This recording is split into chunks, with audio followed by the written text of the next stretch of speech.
Hey friend. Welcome back. Last time we talked about the weight of other people's dreams for your life. That heavy backpack of expectations. Today I want to go one step deeper, because there's a problem that shows up right after you decide, I'm going to choose me. It's this. You don't actually know what me wants. When you've spent years living off other people's scripts, your own voice gets quiet. Not because you're broken, because you've trained yourself to survive by pleasing, performing, and staying safe. So when you finally look up and say, okay, what do I want? Your mind goes blank. And that blank space can feel terrifying. So here's the real conversation for today. How to find your own dream again, without blowing up your life, without disrespecting the people you love, and without getting trapped in guilt. One clear problem: you can't choose your path if you don't know your path. One clear solution: you need a simple system to separate noise from truth. Then test your truth in small steps. By the end of this episode, I want you to be able to say one sentence with confidence. This is what I want next, and then take one honest step toward it. Let's talk about why you feel so confused in the first place. When you grow up in a home, a culture, or a relationship where approval is the currency, you learn to read rooms fast. You learn what gets praised, what gets punished, and what gets ignored. You learn to want what keeps you safe. Over time, those safe wants start to look like your real wants. But they're not the same thing. Safe wants sound like this: I should pick the stable option. I shouldn't risk disappointing anyone. I can do my dream later after everything is handled. Truth wants sound quieter. I feel alive when I do this. I keep thinking about this, even when I'm busy. I'm proud of myself when I move in this direction. The issue is, you've been listening to the loudest voices for so long that your own voice feels like a whisper. So you don't need a miracle. You need a method. Let me tell you about someone I'll call Daniel. Daniel was the responsible one, the one who did everything right. The degree, the job, the promotions, the family proud, the friends impressed. But Daniel kept getting sick. Headaches, tight chest, Sunday night dread. And he couldn't explain why, because on paper his life was winning. Then one day he said something that hit me hard. He said, I don't know what I like. I know what I'm good at. I know what people expect. I don't know what I like. That's the trap. Being good at something is not the same as being called to it. Being respected for something is not the same as being fulfilled by it. And staying because you're the dependable one is not the same as choosing your life. So how do you get your clarity back? Here's the system. 3 blocks. Simple, practical, no fluff. Block 1, turn down the noise. Block 2, find your signals. Block 3, test your truth. Let's start. Block 1, turn down the noise. If your head is full of opinions, you won't hear your own. So for the next 7 days, I want you to run a noise diet. Not forever, just 7 days. Here are the rules. No life advice scrolling. No what should I do with my life videos, not even mine. No asking 5 people what they think. You can journal, but don't collect votes. Limit your exposure to the loudest critic in your life. If that person is in your house, limit the topic. Don't debate your future every day. This is not selfish. This is basic clarity. You're not hiding, you're creating space. Because when the noise goes down, your nervous system calms down. And when your nervous system calms down, your truth comes up. Block 2. Find your signals. Most people think clarity is a lightning bolt. It's not. It's data. It's patterns. You already have signals. You've just been ignoring them. Here are 4 signals to look for. Write them down. Signal 1, energy. After what activities do you feel more alive, even if you're tired? What gives you a clean kind of tired, not a drained kind of tired?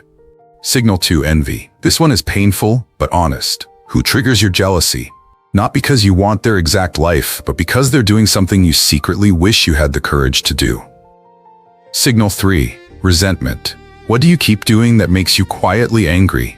Resentment is often a sign you're living out of alignment. Signal 4, I keep coming back to this. What idea keeps returning? The one you can't stop thinking about. The one that shows up when you're in the shower, driving, or lying in bed. Now here's the key move. Don't judge the signals. Don't argue with them. Just collect them. For 7 days, do a simple daily check-in, 3 minutes. Ask, what gave me energy today? What drained me today? What did I daydream about today?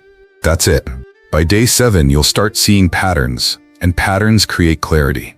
Block 3, test your truth. This is the part most people skip. They wait to feel 100% sure before they act.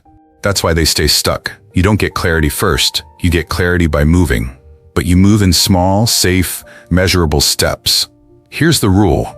Test your next step, not your whole future. You don't have to decide I'm leaving my career. You decide I'm doing a 30-day experiment. That's a totally different level of pressure. So I want you to run one of these tests. Test A, the 30-day skill sprint. Pick one interest that keeps showing up in your signals. Photography, coding, baking, counseling, writing, trade work, whatever. For 30 days, do 20 minutes a day. Not because you're trying to win, because you're trying to learn. Does this feel like me? Track 2 things. Did I do my 20 minutes? After I did it, did I feel lighter or heavier? Test B, the weekend proof test. Use one weekend day to live one version of your future for 4 hours. If you think you want a creative path, spend 4 hours creating. If you think you want to start a business, spend 4 hours building, pricing, outreach, product draft. If you think you want a healthier life, spend 4 hours acting like that person. Meal prep, movement, planning. Then ask one question, would I choose that day again? Test C, the conversation test. A lot of people stay confused because they're afraid of the conversation that comes with clarity. So start small. Tell one safe person, I'm exploring something new. I'm not asking permission. I'm asking for support. Notice how your body feels after you say it. Relief is information. Now, I want to go back to Daniel for a second. Daniel did the noise diet. He stopped asking everyone. He stopped scrolling advice at midnight. He started tracking energy and resentment. And one pattern stood out. Every time he volunteered to mentor younger coworkers, he felt alive. Every time he had to sell work he didn't believe in, he felt sick. So he ran a test. He didn't quit his job. He didn't announce a grand plan. He committed to 30 days of coaching training videos and one weekly coffee chat with someone he could help. Just one. By week 3, he said, "This feels like me." That sentence matters, because the goal isn't to find the perfect plan. The goal is to reconnect with yourself. Now let's deal with the hardest part, guilt. If you were raised with the idea that you owe people your life, guilt will show up the moment you move. So you need one mindset shift. You are not rejecting people. You are rejecting a role. You can love your parents and still choose a different path. You can love your partner and still set boundaries. You can respect your culture and still write your own story. Love does not require self-erasure. And here's the line I want you to remember when people are disappointed. I hear you, I love you, and I'm still choosing this. That's not rude, that's grown. Here's a simple way to handle the pushback without getting pulled into a fight. Use the 3-sentence script. I understand this is not what you hoped for. I'm grateful for your care and I'm listening. And I'm still moving in this direction. Then stop talking. Seriously, silence is powerful. Most arguments happen because we keep trying to convince people to agree. You don't need agreement, you need respect. If they keep pressing, repeat one boundary line. I'm not debating my decision, I'm updating you.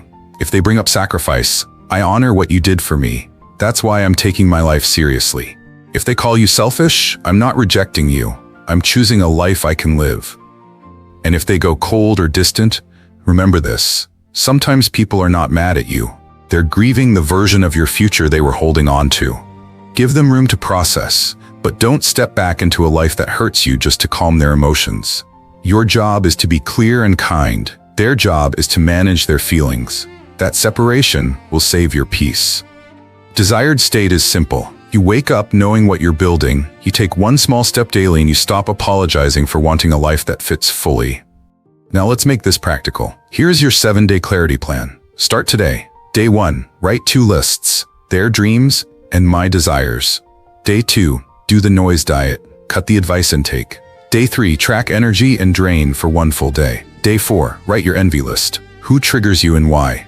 Day 5, write your resentment list, what are you tired of carrying. Day 6, pick one test, 30-day sprint, weekend proof, or conversation test. Day 7, choose one next step and schedule it. Put it on your calendar. That's it.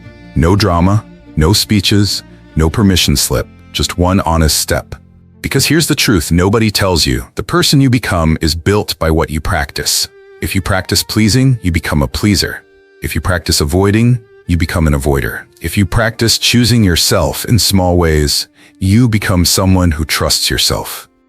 And that is the whole game. So let me ask you directly.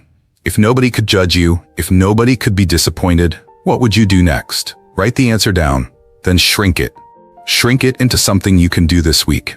Not to prove anything, not to fight anyone, just to come back to yourself. My friend, you don't owe anyone a lifetime of pretending. You don't owe anyone your one precious life lived on autopilot. You are allowed to explore. You are allowed to change. You are allowed to be honest. And you are allowed to choose you. If this episode gave you clarity, hit the thumbs up, share it with someone carrying that same backpack, and subscribe for more real conversations. Until next time, turn down the noise, follow your signals, and test your truth. You've got this.